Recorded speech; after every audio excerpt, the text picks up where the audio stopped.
You must be my 3 o'clock. Nice to meet you. I heard that you've been having some trouble sleeping, is that correct? Yeah. You know, sleep is very important. It regulates our emotions, helps consolidate memories, just helps in a bunch of stuff, and obviously losing sleep can be very, very, very, very detrimental to your health. So, I will try to aid you in your recovery, in your sleep recovery as much as I can. Can you tell me a little bit about your symptoms?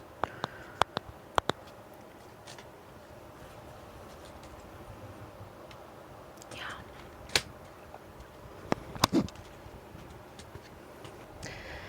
You said you wake up 2 to 3 times a night, right?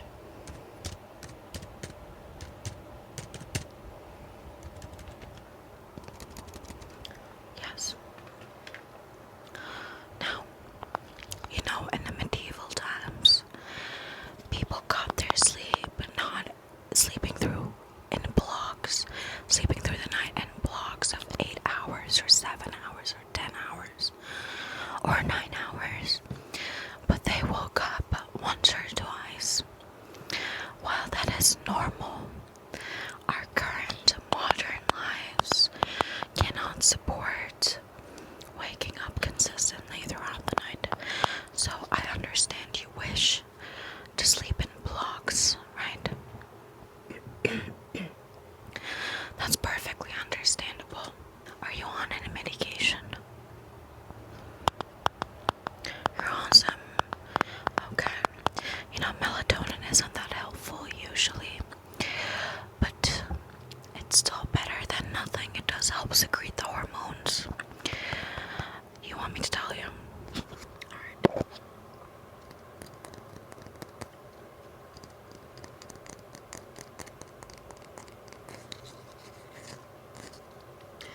Imagine this is you.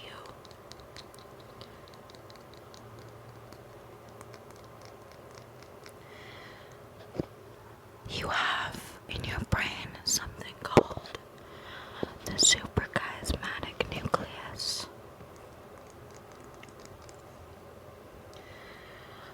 It helps send the signal to other peripheral glands through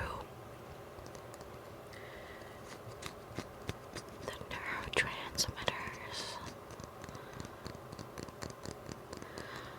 to the pineal gland and other glands that help secrete hormones such as melatonin and other sleep hormones. So the suprachiasmatic nucleus, you can think of it as like the conveyor. It helps pass information through the brain.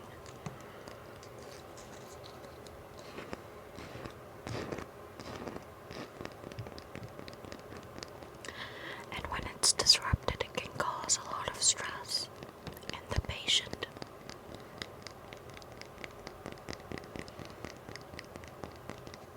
Oh, obviously, ideally, we would want to fix this without the need of medication. Are you pro-medication?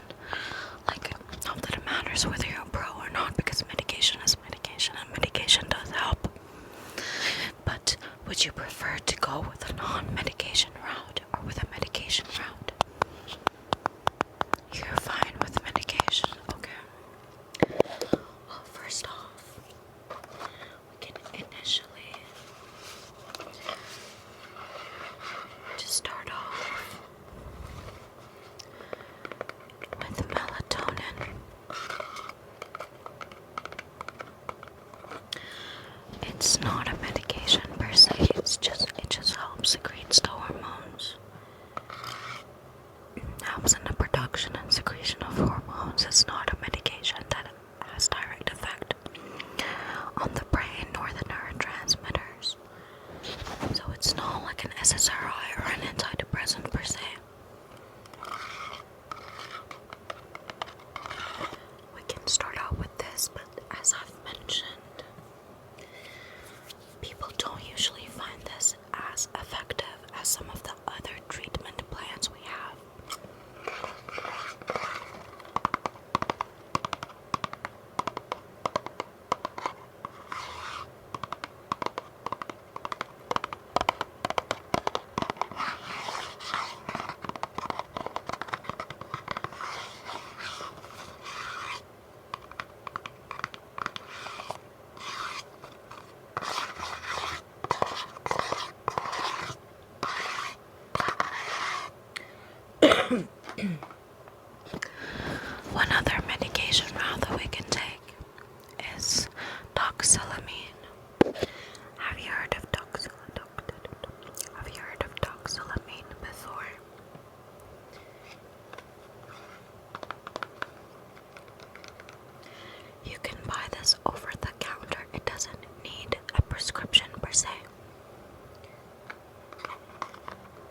something like Ambien, yes.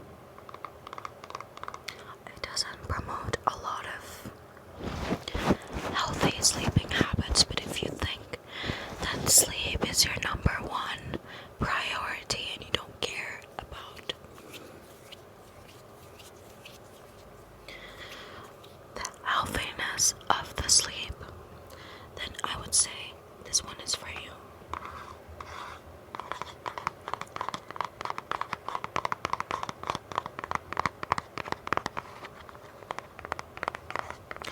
But it is not very much recommended, no, compared to the other stuff.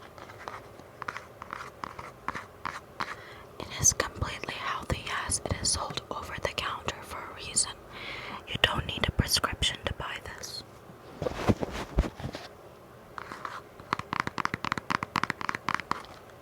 Yes, I can show you.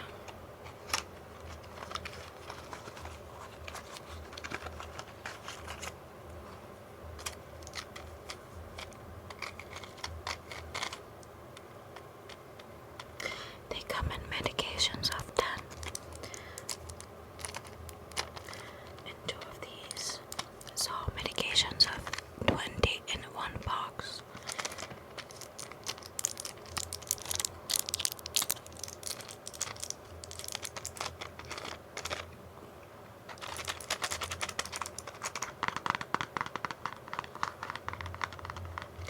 You would usually start off taking half of one pill and go up according to your plan.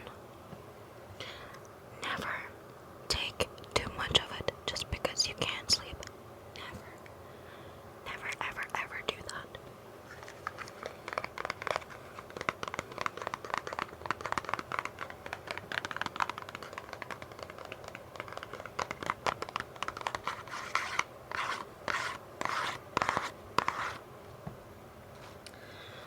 And lastly, the med that I personally think would suit you and your interests best. Seroquel. Seroquel, this is actually Seroquel is Godiaban. But it's in a different brand, but it's still Seroquel. You can find it in pharmacies under the name of Seroquel.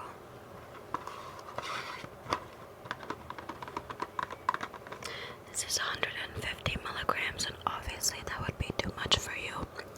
You would only need 25 milligrams of this to promote healthy sleeping.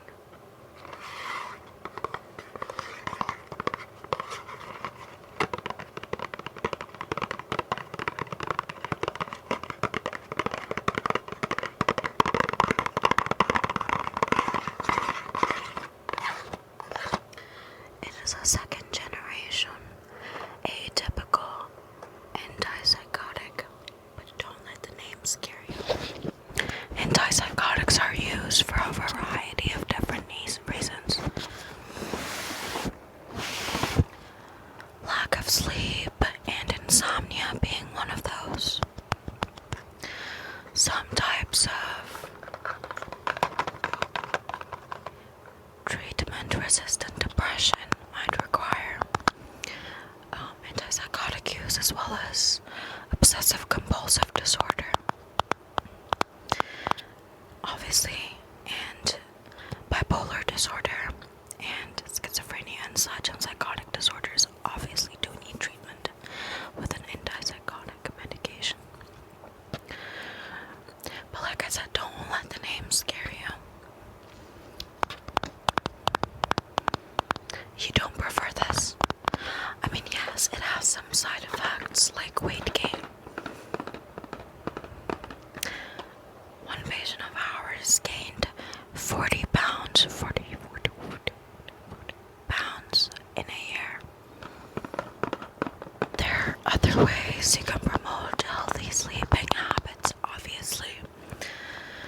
Namely, staying away from stimulants and caffeinated drinks. At least this is 5.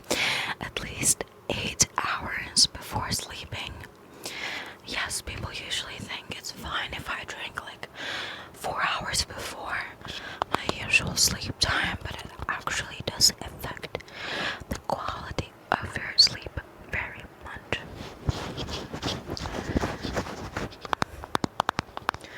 You can also help yourself by,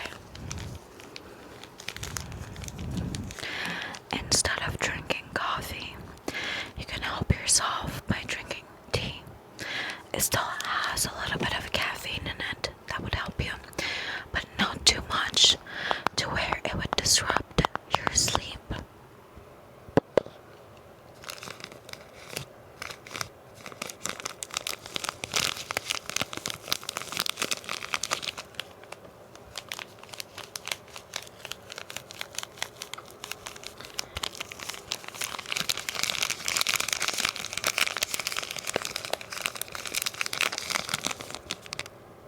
Let's open it up so I can show you.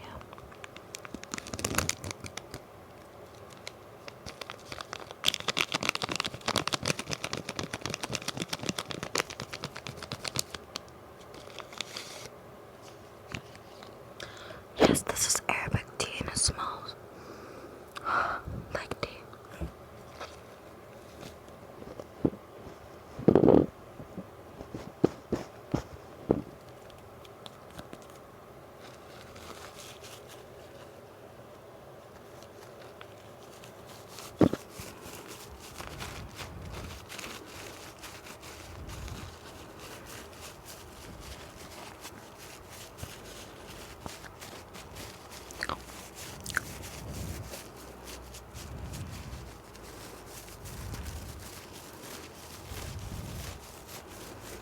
Also, your doctor may want to give you, your doctor other than myself obviously, may want to give you some antidepressants like mirtazapine or other forms of antidepressants that also stimulate sleep, increase sleepiness and stuff like that. But if you have underlying disorders such as, and most importantly, bipolar disorder, I wouldn't recommend you take antidepressants.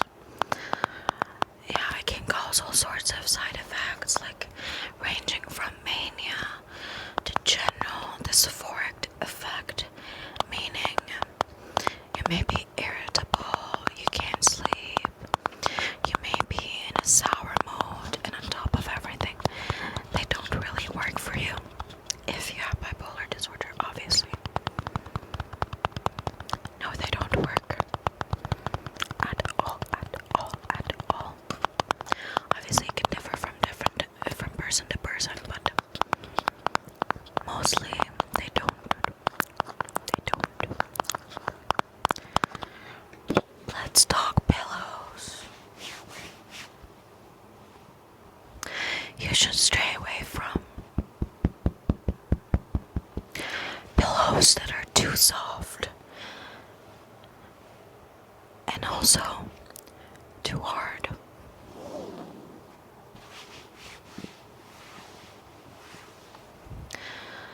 You can test them in our sleep clinic. I think we can find the best ergonomic pillow for you, and you can take one home with you. Yes.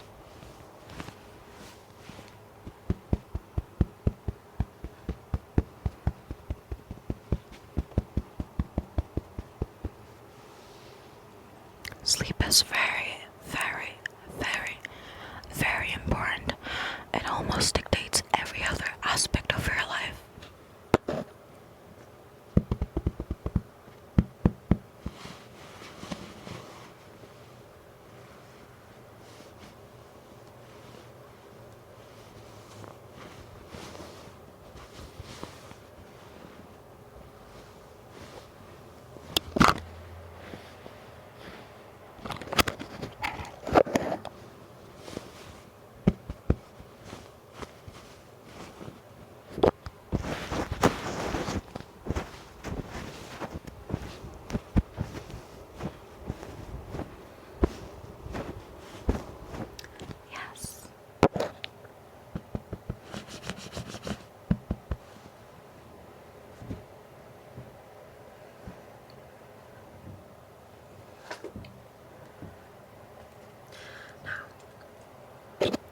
Would you like a prescription with those?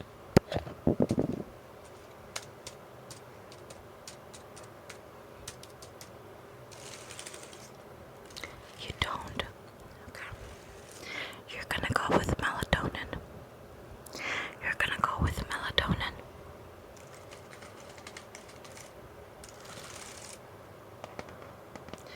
Okay, I think that is a perfect start for you. If you don't, if you're not satisfied with it, you can always, always come back.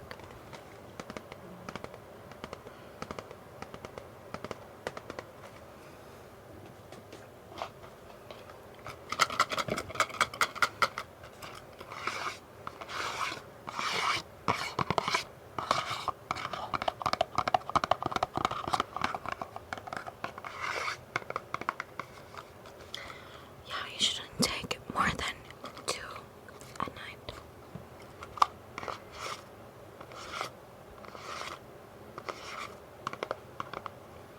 Finally, have you heard of something called ASMR? You haven't?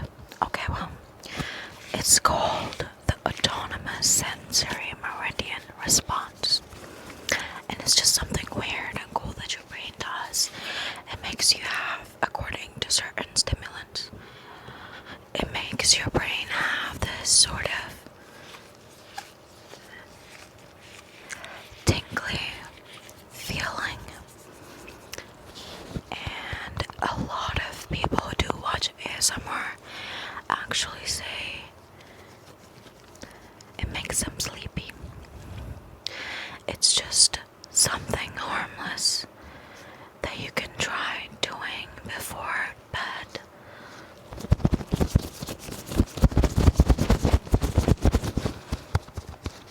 Yes, I would recommend it actually. It's something harmless.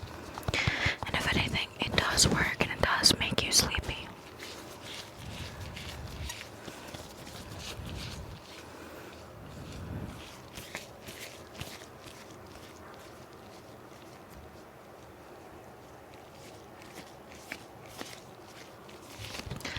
Okay. Thank you so much for taking the time out of your day to give sleep the attention it deserves. Your sleep is very important, and you should do everything in your power to help maintain a healthy sleep schedule.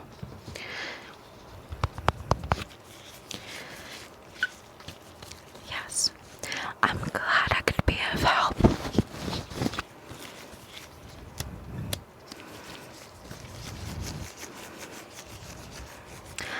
I'll see you soon if